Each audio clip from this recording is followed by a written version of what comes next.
Jack, isn't it your turn to lead the flag salute? Yes, ma'am.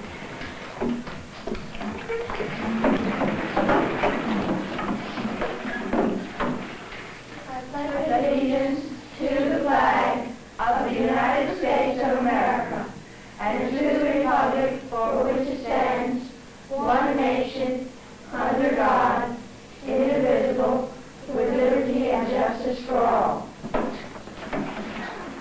Good schools, good teachers, the best of teaching for our children. Betsy Mayburn has a warm personality, a liking for, a feeling for children.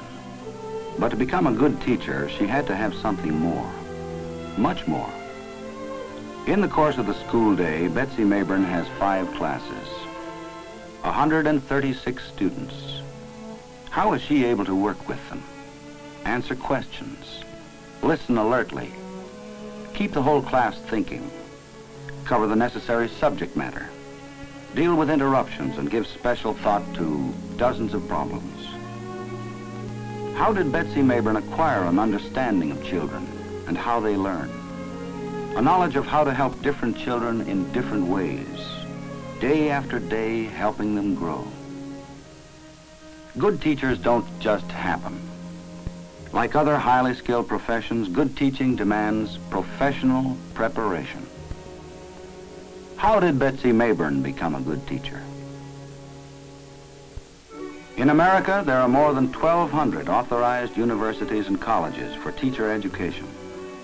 Institutions large and small, private and public. These are the colleges that graduate professional, qualified teachers. 100,000 of them every year. These young people are sought out by principals, superintendents, and school boards, aware that they know the subjects they are to teach, that their attitudes and education are professional, knowing that they can teach.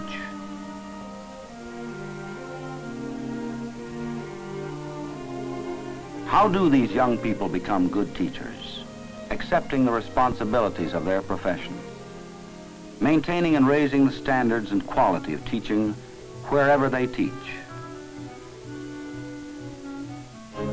Donna is one of many thousands of young men and women who want to teach. Will she make it? Will she become a good teacher? Personality, aptitudes, academic record. Oh, I see that you were secretary of the Future Teachers Club. Well, your advisors seem to think that you'll make a good teacher. Of course, you realize that your placement here depends only in part on your past records. I've heard about the exams. Well, with your record, you shouldn't find them too difficult. The children need teachers, Donna. They deserve good ones. Preliminary examinations include English, math, science, history, and social studies. All of these applicants have qualifications which might help them become good teachers. Examinations help classify and select the best. Then there are further psychological and aptitude tests. Health, both mental and physical, is vital to alert teaching. And any speech defect is spotted for study and correction. Any more than they see their own faces. There is not even a looking glass for the voice. Of course, there is something audible to us when we speak, but that something is not our own voice as it is known to all our acquaintances. All right. Well, I'm sure that you'll agree that a teacher's voice should be warm and versatile and encouraging, and your voice is. And yet firm when it's necessary to be firm. Well, it's a bit thin, but I'm sure our speech course will help you achieve more depth. All right? It's a good voice. English, history, mathematics, psychology, economics, science, languages are the main part of Donna's studies. But what is the extra added quality that will make Donna a teacher? It begins in the way these students approach their subjects. In all her classes, Donna sees that the students are teaching and learning from each other. Government. And now we're going to take up the third type of government. We'll look at the structure and a few of the advantages and disadvantages of this type. This is known as the city manager plan. In this, the voters actually elect their council, and the council, in turn, chooses the city manager. This city manager is responsible for all the... This constant awareness of teaching skill, her alertness to the manner of teaching, as well as the subject matter, is Donna's first step in learning to teach. Donna's objective is to help others learn. Up to this point in our study of human circulation, we have been following the pathway of the blood around the human body as it carries materials to and from the functioning organs of the body. Now, a serious problem arises. Well, now I'll try to illustrate the problem and let you see how it's solved. Now, don't laugh at this outline. Somewhere there's a human being that looks like this, believe it or not. Might be even one of you. In every college, there are outstanding professors, teachers whose knowledge and enthusiasm for their subject, their lively, alert personalities, their creative, inspirational teaching makes them unforgettable. Well, it's very simple. There are two little flexible flaps constituting a one-way valve here. One way because they yield to allow blood to move posteriorly into the ventricle, but when the blood is put under pressure here, these close, forcing the blood to leave through the normal channel with undiminished pressure. Now your laboratory material lets you see these one-way valves in operation.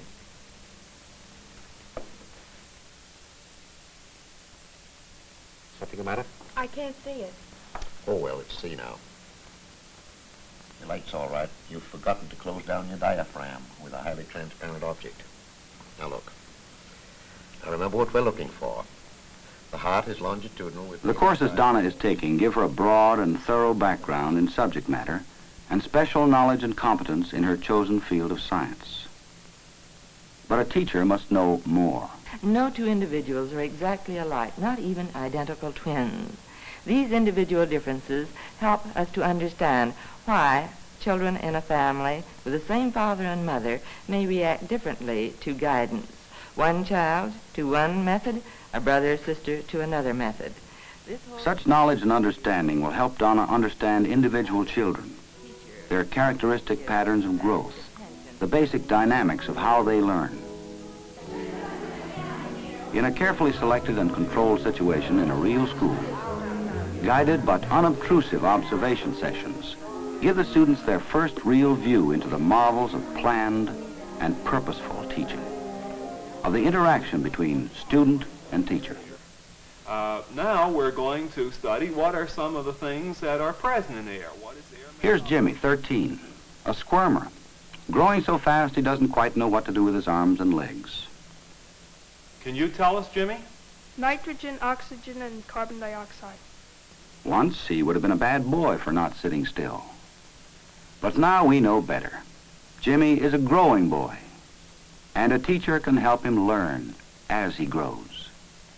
Here's Susan, 14, aware of her young womanhood, busy, liking her friends, wanting them to like her. Susan, will you tell the class what you see? Smoke from the candle is fogging up the glass. Black smoke is causing white fog in the glass. Now look at it. Oh, the water vapor from the burning candle in the air. The water vapor from the burning candle in the air. Once Susan would have been judged a silly, flighty girl. Now we know better. Susan is a growing girl, and a knowing teacher can help her learn as she grows. That's right. Thank you, Susan. Now let's go on to the next experiment.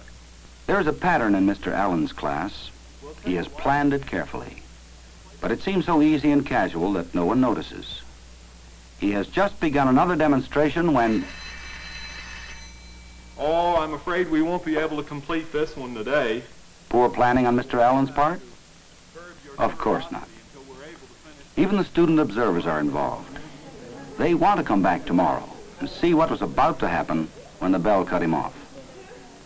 Mr. Allen planned it that way. And as Donna's observations go into her notebook, she begins to see a plan. the day's work and progress. It is as clear and definite for Donna now as it had been for Mr. Allen all along. Other plans are prepared and critically discussed. What are Donna's goals in this particular lesson? What materials will she use? What experiences can she provide for the students? How will she evaluate the results? In testing for the components of food, this would be the lesson plan for the first day. I feel that I've included in it all the material that could be comfortably covered in one day, and in the following days we would test for the other components. Your plan is fine, Donna, but suppose the interest of the class veers away from your plan. What is your job then? Well, a good teacher can use almost any interest of the class. If she's alert, she generally can find a way to bring out the points which she's planned to make. And of course, new teachers learn and understand the use of the new tools of their profession. Here, a crew of students are working on a closed-circuit TV program. Okay, let's have a complete run-through. Through the Audio-Visual Center, various types of equipment are available to teachers. Among these are the felt board, record player, film and slide projector, tape recorder, motion picture projector. Teaching has come a long way since a blackboard and a map were the teacher's only tools. There are many ways of keeping up with new developments. There are summer sessions where you can work towards an advanced degree. You can travel with professional groups during the summer. Then, of course, there are the professional organizations and their publications that are very helpful in keeping up with what's going on. Do you have to belong to a teacher's organization? You don't have to, but a professional person gives some time and support to his professional organization. I think that the best teachers are active on a local, state, and national level. And of course, it takes a national organization to be effective for the whole profession. Do you know the professional publications? I read the article on professional ethics in the NEA Journal. I've seen some special publications for math teachers, history, science, phys ed, music. I guess there's one for nearly every field. Professional publications are a great help in keeping you up to date and on your toes. Simple diagnostic measurements and their significance is a part of the special knowledge necessary to every teacher. Intelligence tests, reading comprehension tests, tests for special aptitudes are necessary tools, not for grading a child, but so the teacher can know better what the child needs and how to help. Going to church. People are going to church. How was that? Good. Could you get church clicked off like that? People going to... Donna has the opportunity to study and observe special techniques, such as in the speech clinic. But Donna's aim is to teach science, so she must go far into biology. This means bacteriology, biochemistry, botany, zoology. She must dig further into mathematics and physics. She must develop a minor: chemistry, anthropology, human geography, and ecology. And with all this, a knowledge of history, of our American heritage.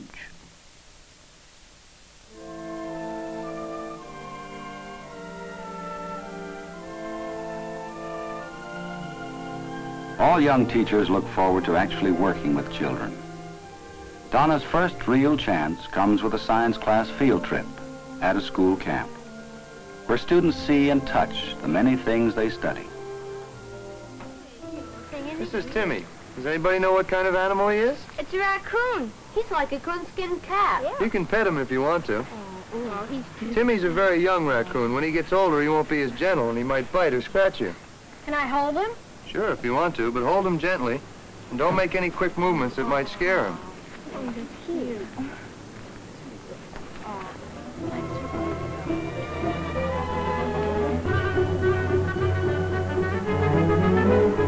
Here, let your teacher hold him.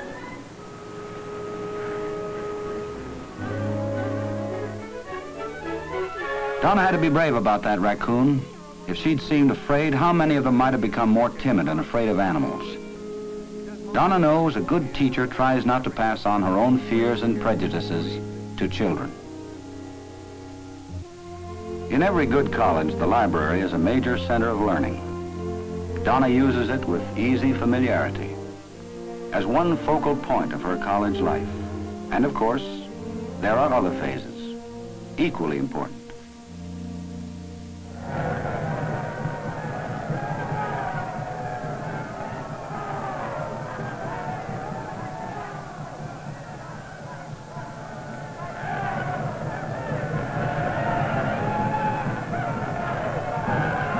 Games, rallies, dances, pool sessions in the dorms, talk over coffee and cokes. All these are an important part of every young person's college life.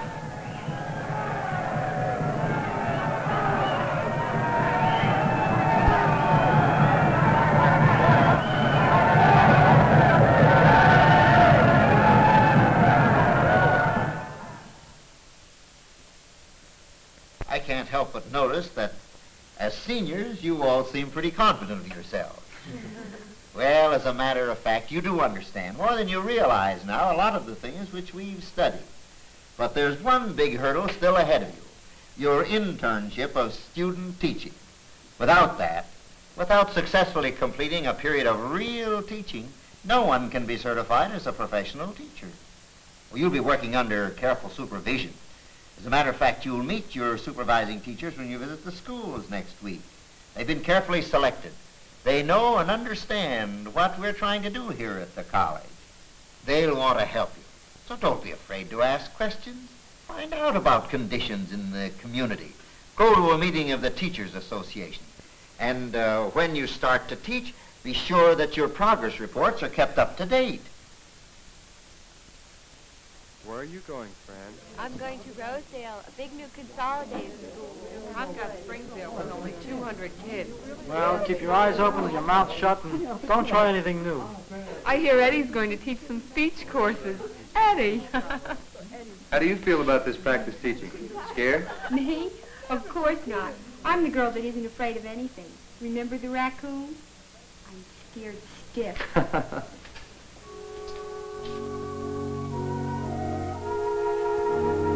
Donna has been assigned to a junior high school. A fine new building with everything a teacher needs for her work. Such a building and facilities prove that the people of the community care about their children. Having the necessary materials to do a good teaching job makes teachers want to justify all the planning and hopes and money that have gone into it. Good morning, Donna. Getting settled all right at the Ellards? Oh, yes. I like them very much. Mrs. Ellard should be a big help in getting acquainted. 3 children of her own. She's very active in community affairs. She asked me to go with her to the parent-teacher meeting tonight. Good. I'll be there, too. We want our parents to see what our student teachers look like. And you'll see how much a good PTA can do for a school.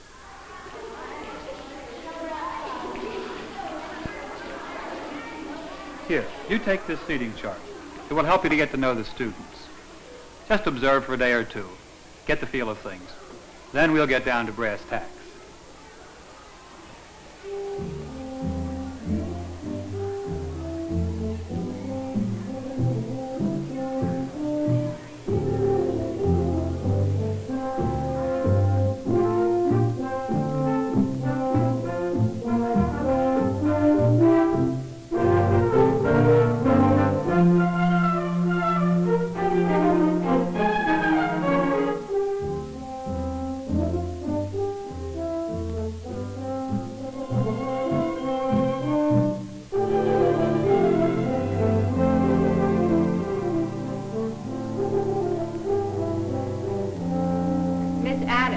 Teaching English.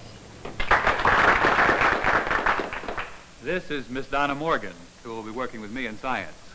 She's made a fine record in college, and we're lucky to have her with us. On behalf... Donna knows she has a big job ahead of her.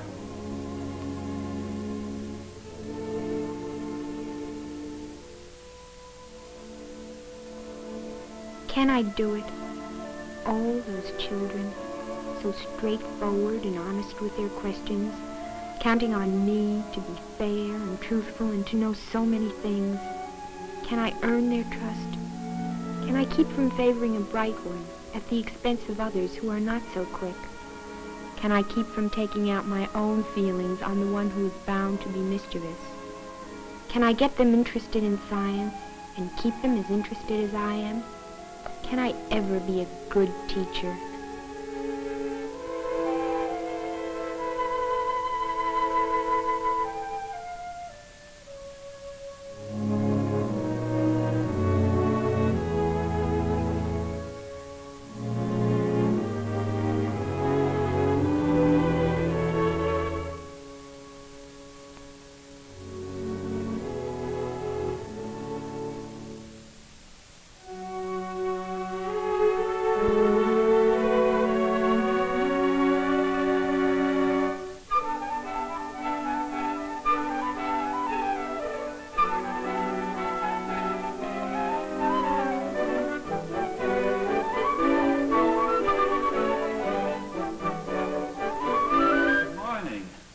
You're here bright and early. Well, I was just, I know.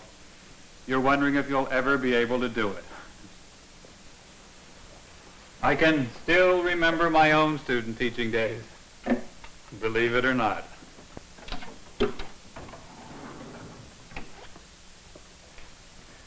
Here, let's run over my plan for today. It's a little sketchy, I'm afraid, but I think you'll be able to understand it. A plan for learning. Mr. Adams has given Donna something familiar. Donna knows how to make one, how to use it. The college has put firm ground under her feet. You can follow what's going on. But won't you? Oh, I won't need it. Well, you can't teach without a plan, you understand that. But when you've been at it for a while, you won't need a piece of paper. You'll see. We've talked about sound coming from something that vibrates. Vibrations creating sound. So I strike this tuning fork, you hear sound, because the tuning fork is vibrating. At the same time, if I take a musical instrument and pluck one of its strings, you hear sound. Incidentally, almost the same sound you heard from the tuning fork, because in this case, the string is vibrating. Any vibrating source, a bell or a string or a tuning fork, sets up vibration. Mr. Adams is a good teacher.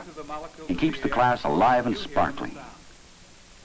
I'd like you to see another way that we can create sound through vibrations. This time, vibrations in columns of air. Here we have test tubes partly filled with an orange-colored liquid. You jazz fans may think of blue notes in music. See if I can create for you some orange-colored notes. At any rate, I'm going to blow across these test tubes. Can anyone tell me which column of air is going to have the highest note? John, what do you think? The one with the shortest column of air. John says the one with the shortest column of air will give us the highest note. Let's see if he's right.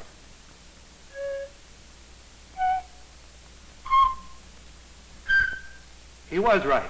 The shortest column of air, the highest note, the longer column of air, the lower note, and that's exactly the way wind instruments work that musicians play. How can they get different sounds when they only have one hole to blow into? That's a good question. Can any of you musicians answer, Valerie?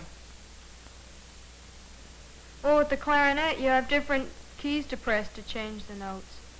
Mm-hmm. In the clarinet, by depressing and opening the keys, we change the column of air the sound vibrates in. Of course, it's obvious, isn't it, in a slide trombone how we change the sound? Well, in addition to that, brass instruments can also change the notes by what the musician does with the tension of his lips at the mouthpiece, without any valve. Donna cannot help but wonder if she herself will ever be able to do as well. It isn't long before Mr. Adams gives her a chance to find out. And Donna is conducting her first class on her own plan, her own full responsibility. You've ever been to a track meet of which one of the events has been a 100-yard dash? Mm-hmm. Well, generally, the starter has a gun. Uses a gun to begin the race. Now, if you were timekeeper, would you start your stopwatch when you heard the gun or when you saw the flash from the gun?